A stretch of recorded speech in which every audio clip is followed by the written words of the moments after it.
बात नहीं करो। हम लोग आर परिपथ पढ़ लिए हैं, पढ़े ना जी? आर परिपथ पढ़े थे, फिर एल परिपथ हुआ था, फिर सी परिपथ हुआ था, 3 हुआ था ना। उसके बाद हुआ था एल सी आर। पहले तुम हाला बंद करो। एल सी आर परिपथ, 4 परिपथ हम लोग पढ़ लिए हैं। आज हम लोग 2 को 1 में मिलाएंगे। जैसे एल सी परिपथ हम लोग नहीं पढ़े अभी, फिर से सी आर परिपथ नहीं पढ़े हैं, और एल आर भी नहीं पढ़े हैं ना। 2 को मिला के नहीं ना पढ़े हैं, तीनों अलग अलग पढ़े हैं। आर परिपथ सिंगल अकेले है, उसमें केवल आर था। एल परिपथ में केवल एल था। सी परिपथ में केवल संधारित्र था। अब एक में तो तीनों को मिला के पढ़ लिए, अब हमको 2-2 का पढ़ना है। तो 2-2 में देखिए 3 तरह का परिपथ बनेगा। एक एल सी परिपथ बनेगा, एक सी आर परिपथ बनेगा, और एक एल आर परिपथ बनेगा। तो इसमें हम एक बताएंगे और एक ही लिखाएंगे, अब बाकी 2 केवल समझा देंगे, लिखना तुम लोगों को है। क्योंकि तरीका कुछ ज़्यादा बदलाव नहीं होगा। हम लोग LCR पढ़ लिए हैं ना, अब इसी में से 2 को रखना है, तो चित्र जो बनेगा उसमें से एक बस कम करते जाना है। तो हम पहले इसमें कौन सा पढ़ें? LC परिपथ पढ़े पहले। चलिए तो LC पढ़ते हैं। तो हेडिंग लिखिए, हेडिंग है LC परिपथ। हेडिंग है LC परिपथ। इसमें से 2 तुम लोगों को लिखना है, एकदम ध्यान में रखो। चित्र सबका समझा देंगे, कैलकुलेशन पूरा बता देंगे, बस लिखाएंगे नहीं, तुम लोगों को लिखना है खुद। बता के और देखना ना, तुम लोग खुद लिख लोगे, बहुत आसान है। हेडिंग लिखा गया LC परिपथ। इसका चित्र पहले हम लोग समझ लेते हैं। LC परिपथ में L प्रेरकत्व की एक कुंडली, कौन बतिया रहा है जी? बतियाओ नहीं। और C धारिता का एक संधारित्र, विद्युत वाहक बल स्रोत, विद्युत वाहक बल स्रोत नहीं, प्रत्यावर्ती विद्युत वाहक बल स्रोत V = V0 sin omega t से जुड़ा होता है। चित्र में ही ना है जी, LC, यह L है, यह C है। इसका स्व प्रेरण गुणांक कितना है? L है, और इसका जो धारिता है वो C है। तो ये हमारा LC परिपथ हो गया। डिफिनेशन लिखने का तरीका जान ही गए हैं कि जब प्रत्यावर्ती धारा परिपथ में L प्रेरकत्व की एक कुंडली और C धारिता का संधारित्र श्रेणी क्रम में जुड़ा हो, तो इस परिपथ को हम क्या बोलेंगे? LC परिपथ कहते हैं। ठीक है। LC परिपथ में V = sin ओमेगा t संपूर्ण परिपथ में विद्युत वाहक बल है। अब यहाँ से धारा बहेगा ना। अब ये बताइए कि धारा का मान दोनों में बराबर होगा कि अलग अलग होगा? बराबर होगा। कल भी यही हुआ था, कल 3 था, आज 2 है, तो कल से कम ही ना है। और इसमें चूंकि धारा प्रवाह के लिए एक ही मार्ग है, इसीलिए इसमें धारा का मान क्या होगा? बराबर होगा। तो हम मान लेते हैं कि ये धारा है। कल वाला चित्र थोड़ा सा याद करना, ऐसे बनाए थे I, दोनों में ये I है। ठीक है। अच्छा, इसका जो विभव है ना, वो VL यहाँ होगा, और इसका विभव VC होगा। क्यों जी? वोल्टेज बराबर थोड़ी होगा, वोल्टेज तो अलग अलग होगा। और कल वाले चित्र में R भी था, तो उसका वोल्टेज VR हो गया था। तो दोनों पर वोल्टेज क्या होगा? अलग अलग होगा। हाँ, लेकिन दोनों में धारा क्या होगा? एक समान होगा। तो एक इक्वेशन हमारा तो यही बन जाता है, V = V0 sin omega t। Equation number 1। एक चीज़ बताइए, इस परिपथ में मुख्य काम क्या होता है? क्या क्या ज्ञात करना होता है? धारा और प्रतिबाधा, वही प्रतिरोध। ठीक है, प्रतिरोध। जैसे DC परिपथ होता है ना, तो उसमें प्रतिरोध लिखते हैं। AC परिपथ में या तो प्रतिघात लिखिए, नहीं तो प्रतिबाधा लिखिए। दोनों का मतलब एक ही होता है। अब तो पहला इक्वेशन हो गया V = V0 sin omega t। हमको दो चीज़ इसमें ज्ञात करना है, तीन चीज़ ज्ञात करना है। एक तो धारा निकालना है, दूसरा प्रतिबाधा निकालना है, और तीसरा कलांतर निकल जाए तो निकाल देंगे। कलांतर निकालेंगे, देखें कि कौन आगे है और कौन पीछे है। धारा आगे है कि हमारा वोल्टेज आगे है, क्या है। अब बताइए, जो ग्राफ खींचा गया था एल परिपथ के लिए, तो ध्यान से सुनना, एल परिपथ में आई विद्युत धारा है और वी एल विभव था। तो आई में और वी एल में कौन आगे था? वी एल आगे था, 90 डिग्री आगे था ना। तो थोड़ा सा इसको नीचे बना देते हैं इस तरह से। ये आई है तो इसमें 90 डिग्री आगे था, तो ये हो गया वी एल, ठीक है। अच्छा, इसमें जो भी था वी सी आई में, वो 90 डिग्री पीछे ना था, यही तो अरिहंत में गलत दिया था वी सी, ये ठीक है। इसका प्रतिरोध हम कितना माने थे? एक्सएल, इसका प्रतिरोध एक्स सी। अच्छा, इन दोनों पर कुल विद्युत वाहक बल कितना है? V = V0 sin omega T. तो हम कल क्या किए थे, पहले ग्राफ बनाए थे ना, और ग्राफ से ही निकालना थोड़ा यहाँ पर क्या है, आसान है। तो पहले हम ग्राफ यहाँ बना देते हैं, एक यहाँ ग्राफ बना रहे हैं। तो हम ऐसे ग्राफ बना दिए, हम इससे दिखा रहे हैं धारा। किससे दिखा दिए इसको? ये हम धारा को दिखा दिए, ठीक है। तो ये छोटे बनाए जाए, यहाँ पर हम दिखा दिए धारा, ये हमारा आई है। अब ये बताइए, जो एल परिपथ है, इस एल परिपथ में जो विभव है वो आई से अग्रगामी है कि पश्चगामी है? अग्रगामी है, सबको पता है, वो वाला हम लोग पढ़ लिए हैं। एल परिपथ में जो वोल्टेज था वो अग्रगामी, और कितना डिग्री अग्रगामी? 90 डिग्री। इसका मतलब कि अगर हम इस स्पेशल एल परिपथ के लिए ग्राफ खींचे तो ये ऊपर जाएगा, और अग्रगामी है तो थोड़ा सा बड़ा बना देते हैं। ये आपका क्या हो गया? V L. क्यों जी? वी एल हो गया, 90 डिग्री अग्रगामी है। लेकिन वही जो सी परिपथ था, सी परिपथ में जो भी था ना वोल्टेज, वो 90 डिग्री पश्चगामी था। मतलब कि वोल्टेज पीछे चल रहा था, धारा आगे जा रहा था। और एक चीज़ ध्यान देना कि धारा बड़ा था, वोल्टेज क्या था? छोटा था। तो इसको हम दे देते हैं वी सी। कोई समस्या इसमें? तो कल हम इसके बारे में थोड़ा समझाए थे कि ये एक ऊपर की तरफ सदिश जैसा काम करेगा और यह एक नीचे की तरफ सदिश जैसा काम करेगा। तो इसमें कौन ज़्यादा है, वी एल की वी सी? वी एल ज़्यादा है। तो वी एल ज़्यादा है तो हम कह रहे हैं कि परिणामी सदिश बताइए यहाँ पर। तो परिणामी सदिश जब खींचेंगे तो परिणामी सदिश में तो ये आई जैसे है वैसे है, जैसे आई है वैसे है। इसका जो भी होगा वी एल माइनस वी सी होगा ना, वी एल माइनस, मतलब इन दोनों का जो परिणामी विभव है, विभव वो कितना हो गया? We L minus V C. परिणामी विभव वी एल माइनस वी सी। तो हम कह सकते हैं कि यदि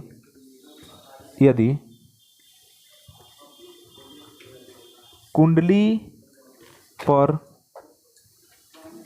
यदि कुंडली तथा संधारित्र, कुंडली तथा संधारित्र पर विभव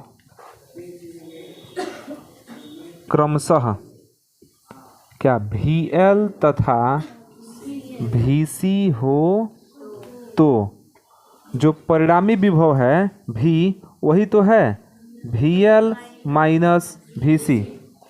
परिणामी विभव V L, V equal to क्या है? V L minus V C, ये ना परिणामी विभव भी है। अब बताइए हमको क्या निकालना है इसमें? इसमें प्रतिरोध निकाला जाए पहले। तो प्रतिरोध हम पहले निकाले, मैंने प्रतिबाधा निकाले। तो ओम के नियम से V equal to I R होता है ना, V इक्वल टू क्या होता है? I are.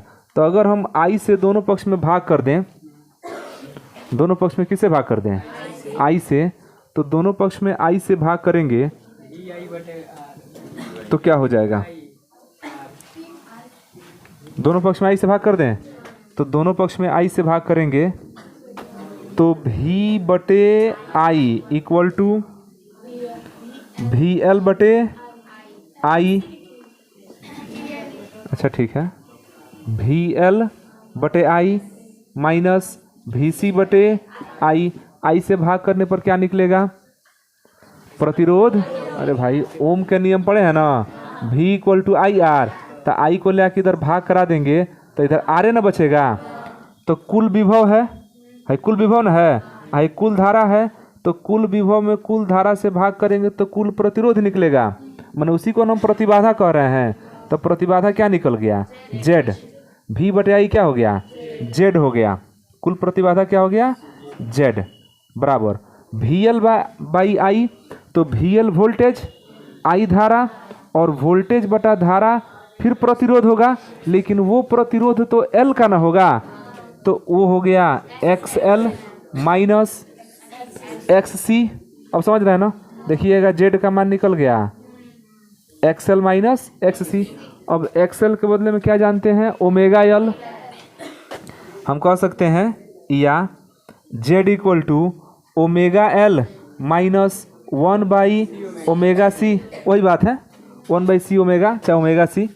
उसके बाद यहाँ देखिए ओमेगा के बदले में सब लोगों को पता है कि चूंकि omega equal to 2 pi f है ना जी, 2 पाई f, तो Z equal to 2 pi f L, 2 pi f L, ठीक है, minus 1 by 2 pi f C। ये सारा सूत्र पहले से हम लोग पढ़ चुके हैं, बस केवल रख रहे हैं। तो देखिएगा दो सूत्र मिल गया, तीन सूत्र मिला, एक यहाँ मिल गया, एक दो मिल गया, और एक कितना मिल गया? 3, 4 गो 3 मिला। ये किसके लिए सूत्र मिला? प्रतिबाधा के लिए। प्रतिबाधा के लिए सूत्र मिल गया, प्रतिरोध के लिए। अब जब प्रतिरोध मिल गया तो धारा का मान तो आराम से निकाल सकते हैं। धारा का मान कैसे निकालेंगे? धारा I इक्वल टू क्या होता है? V बटे R होता है ना ऐसे। तो ओम के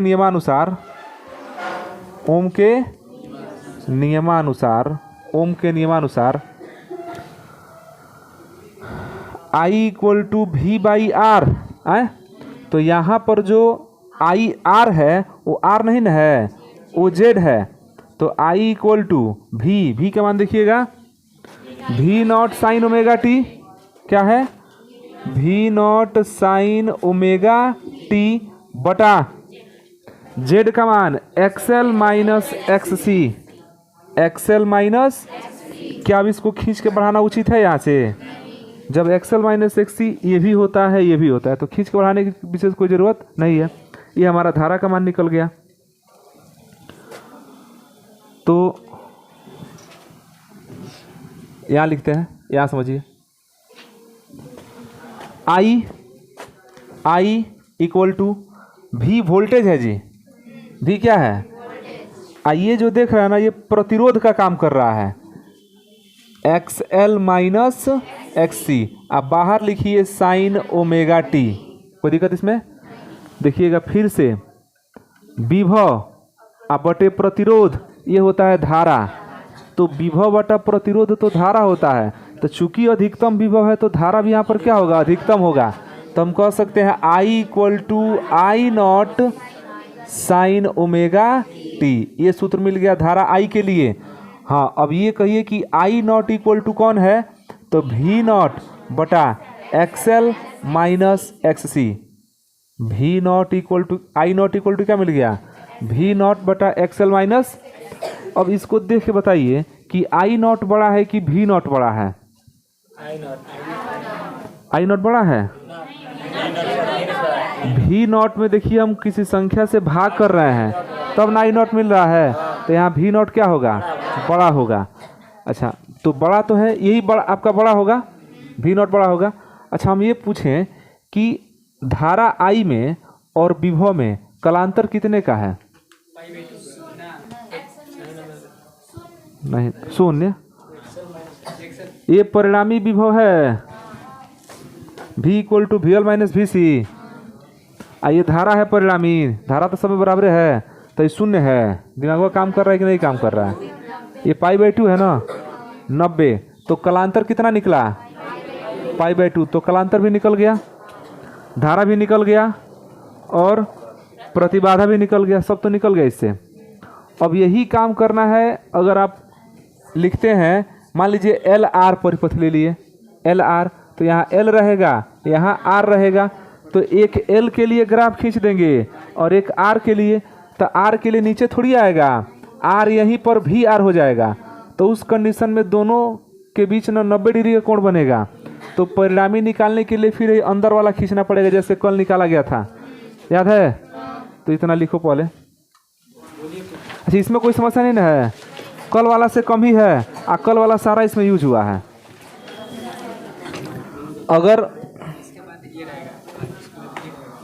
अगर परिपथ अनुनादी हो जाए, कल पढ़े थे ना, अनुनादी परिपथ के लिए XL = XC था और एक फार्मूला वहाँ निकाला गया था F = 1/2 पाई रूट में LC था ना। तो वो इस टॉपिक के लिए भी वो होगा। मैंने प्रश्न पूछते अनुनादी आवृत्ति चाहे अनुनादी परिपथ की स्थिति लिखिए, तो वहाँ पर XL = क्या हो जाता है? XC हो जाता है। अब देखिए अगला जो हेडिंग है वो है CR परिपथ। CR परिपथ, तो CR में एक संधारित्र होगा और एक क्या होगा? प्रतिरोध होगा। तो CR में एक संधारित्र और एक आपका प्रतिरोध, और ये श्रेणी क्रम में प्रत्यावर्ती विद्युत वाहक बल स्रोत से जुड़े हैं, ठीक है। तो V = V0 sin ω t, equation number 1 हो गया। इसका जो धारिता है वो C है, इसका प्रतिरोध R है, तो धारा का मान दोनों में बराबर होगा। I धारा यहाँ भी होगा, I धारा यहाँ भी होगा, ठीक है। लेकिन विभव दोनों पर अलग अलग होगा। तो यहाँ का विभव VC और यहाँ का विभव VR। फिर इसका हम ग्राफ खींचेंगे और ग्राफ से ही देखें कि विभव हमारा कितना हो सकता है। तो ग्राफ के लिए थोड़ा ध्यान देना, दोनों में I तो एक ही दिशा में है, दोनों में I एक ही दिशा में है, ठीक है। ये आपका I हो गया। ये बताइए C में जो संधारित्र जो है, C धारिता का संधारित्र है, इसमें विभव अग्रगामी है कि पश्चगामी है? पश्चगामी है। नीचे की तरफ होगा, इसमें नीचे की तरफ होगा। ये VC आपका नीचे की तरफ होगा। और R में जो VR है वो तो I के ही दिशा में है, शून्य है। क्या बराबर है? कलांतर शून्य है। जिधर I है उधर ही क्या है? VR है। तो अब देखिए VR और VC, VR और कुल विभव माने इनका परिणामी विभव यही ना है। तो परिणामी विभव कितना है? V है। और आप जान रहे हैं कि दोनों सदिश का काम करेगा, तो इसका जो परिणामी विभव होगा वो इस तरह से होगा V। ये परिणामी विभव है। तो लिखेंगे कि यदि संधारित्र तथा प्रतिरोध पर विभव क्रमशः VC न है, क्रमशः VC तथा VR हो तो, VC तथा VR हो तो देखिएगा एक VC हो गया, एक VR, और इनका परिणामी निकालना है ना। तो देखिएगा ये परिणामी के लिए सूत्र कल लिखे थे। एक कितने डिग्री कोण पर है? एक सदिश VR है, एक सदिश VC है। तो जब हम परिणामी लिखेंगे, अतः V = रूट में VC² माइनस क्यों प्लस VR²। दोनों के बीच का कोण 90 डिग्री है, तो 90 डिग्री के चलते 2VC VR cos 90, cos 90 क्या हो जाएगा? 0। तो पूरी वैल्यू 0 होगी, तो यही ना बचेगा। तो V = हो गया VC² प्लस VR²। ये तो निकल गया विभव के लिए सूत्र। ये किसके लिए निकला? विभव के लिए। और हमको यहीं से निकालना है धारा नहीं, प्रतिबाधा निकालना है हमको। प्रतिबाधा निकाल लेंगे तो धारा भी निकल जाएगा। तो प्रतिबाधा के लिए यदि परिपथ की प्रतिबाधा Z हो तो V = क्या होता है? IR होता है ना। तो I और R का मतलब तो Z है, तो V के बदले में हम क्या लिख सकते हैं? IZ लिख सकते हैं। V के बदले में IZ। अंदर देखिए VC है ना, तो इसमें भी धारा तो I ही बह रहा है, लेकिन इसका जो प्रतिरोध है वो XC है, I स्क्वायर है तो स्क्वायर, वही देखिए V equal to I R है, V इक्वल टू क्या है आई आर, आप प्लस यहाँ हो जाएगा I, सीधा सीधा R यहाँ लिख देते हैं ना, यहाँ सीधा R है, यहाँ भी I स्क्वायर, यहाँ भी I square, XC square R square, तो I Z equal to I square XC square plus I square R square, I square अंदर कॉमन हो जाएगा, I जेड बराबर रूट के अंदर ही क्या कॉमन होगा I स्क्वायर कॉमन होगा तो XC square plus R square, XC square plus R square, जब I स्क्वायर है तो स्क्वायर से बाहर निकल जाएगा I, तो I बराबर I रूट में XC square I Z, XC square plus R square, I से I cancel, Z equal to आ गया रूट में XC square plus R square. अब फार्मूला बढ़ाने का होगा तो बढ़ा लेना, XC इक्वल टू 1/ωc, और R में तो कोई अंतर होता नहीं है, R जैसे है वैसे है, तो Z इक्वल टू लिख सकते हैं रूट में 1/ωc प्लस R स्क्वायर, हो सकता है ना, फिर ωc को लिख देंगे 2πf, तो ये हो जाएगा 2πfc प्लस R स्क्वायर, लिख सकते हैं ना। हाँ हाँ ये ठीक है, हो गया। अब तो आगे बढ़ा सकते हैं इसको, एक लाइन और बढ़ सकता है, क्या बढ़ेगा एक लाइन और, Z इक्वल टू रूट में 2πfc square plus R square, यही ना होगा। जब Z निकल गया और I इसमें दिया ही जा रहा है, I नहीं V दिया जा रहा है, यहाँ पर देखिए V है, तो फिर I इक्वल टू क्या होता है V बटा Z, I equal to V बटा Z, तो V बटा Z का मान रख दीजिए, तो फिर धारा क्या निकल जाएगा I निकल जाएगा, यही ना काम किया जा रहा है। लिखो फिर से इसको, आए मिटा दें, क्या कर रहे हो, जल्दी लिखो।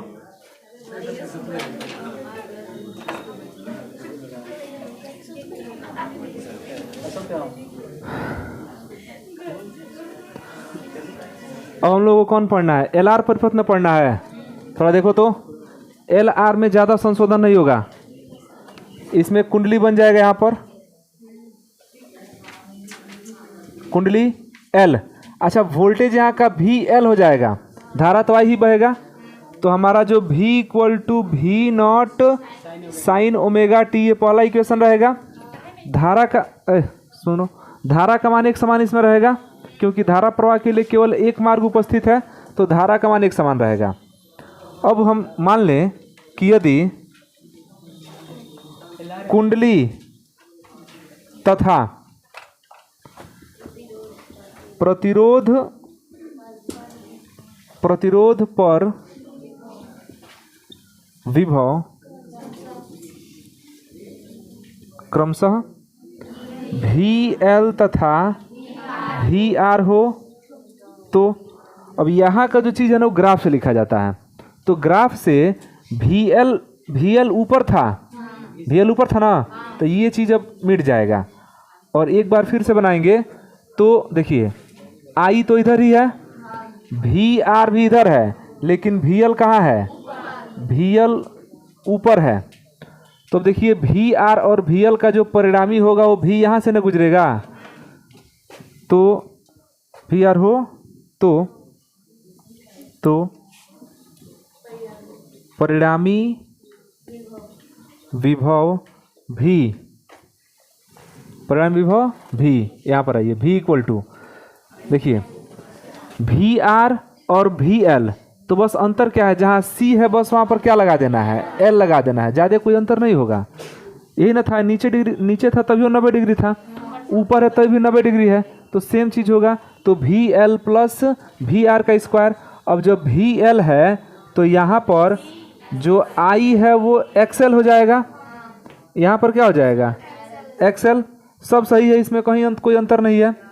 आई स्क्वायर फिर कॉमन निकलेगा, यही चीज़ होगा, बस एक्स सी के बदले में क्या लग जा रहा है, एक्सएल लग जा रहा है। हाँ, यहाँ पर जरूर बदलेगा, क्योंकि एक्सएल का होता है ओमेगा एल, क्या होता है ओमेगा एल, एक्सएल का क्या होता है ओमेगा एल का स्क्वायर, और यहाँ पर 2 पाई एफ एल का स्क्वायर। बाकी सब तो वही है, कुछ अंतर तो हुआ नहीं इसमें, केवल सी को हटा के क्या कर दिए हैं, एल कर दिए हैं। देखिए वी सी भी आपका 90 डिग्री ही है, लेकिन वो कहाँ है, नीचे की तरफ है, और वी एल भी 90 डिग्री है, लेकिन वो कहाँ है, ऊपर की तरफ है। हाँ, एक चीज़ इसमें ज़रूर देखना, पिछले वाले में नहीं निकाले हैं, यहाँ हम निकाल दे रहे हैं सीधे। ये विभव है और ये क्या है, धारा, और विभव और धारा के बीच में का जो कोण होता है वही ना कलांतर होता है। तो नीचे वाला जो बना था ना इस तरह से, ऐसे नीचे बना था वी सी, तो यहाँ विभव था, फाइनल विभव, तो यहाँ का जो कोण था वो भी फाई था। अब ये ऊपर बन गया तो यहाँ का कोण भी क्या रहेगा, फाई रहेगा। तो दोनों का सूत्र एक ही जैसा होगा, सूत्र में कोई बदलाव नहीं होगा, तो इसीलिए हम एक ही निकाल दे रहे हैं, दोनों काम चल जाएगा। तो कलांतर अगर फाई निकालना चाहें तो यहाँ पर समकोण त्रिभुज बनाना पड़ेगा, ऐसा एक बार हम लोग कर चुके हैं। तो यहाँ पर कलांतर फाई हो तो tan फाई इक्वल टू, सूत्र क्या होता है जी, वी एल बटा वी आर, वी एल बटा वी आर, ध्यान देना, वी एल बटा, ये कहाँ से हुआ, लंब बटे आधार। अरे भाई लंब है ना, तो लंब का काम इधर वी एल कर रहा है, आधार का काम वी आर, तो लंब बटे, अच्छा वी एल का मान क्या लिख सकते हैं बताइए, v equal to I R होता है, v इक्वल टू क्या होता है आई आर, तो आई आर मतलब आई एक्सएल बटा, ये तो खुद आई आर है, तो आई से आई कैंसिल, ये बच गया एक्सएल बटे, तो tan फाई का सूत्र मिल गया एक्सएल बटा आर, तो वो निकल गया कलांतर, और यह निकल गया प्रतिबाधा, और ये हम लोग का चित्र हो गया। हाँ, धारा निकालने के लिए आई इक्वल टू वी बटे आर कर देंगे। वैसे धारा इसमें कहीं भी निकाल के दिया नहीं है, लेकिन अगर निकालना ही है तो क्या कर देंगे, फार्मूला तो जानिए रहे हैं, आई इक्वल टू वी बटे, वी तो वी है, वी में कोई दिक्कत है नहीं, V equal to V nought sine omega T, और जो आर है वो जेड है, इन है, तो वी का मान रख देना है, अब बटा जेड कर देना है, निकल जाएगा धारा, निकाल देंगे, लिख लो इसको भी। तो इस तरह से हम लोग का तीनों पूरा हो गया। अब एल आर परिपथ हम लोग का पूरा हेडिंग कंप्लीट हो गया। अब इसमें एक हेडिंग और बचा है, ट्रांसफार्मर। तो ट्रांसफार्मर हम अगले दिन पढ़ेंगे, और इस तरह से लेसन ही खत्म हो जाएगा पूरा।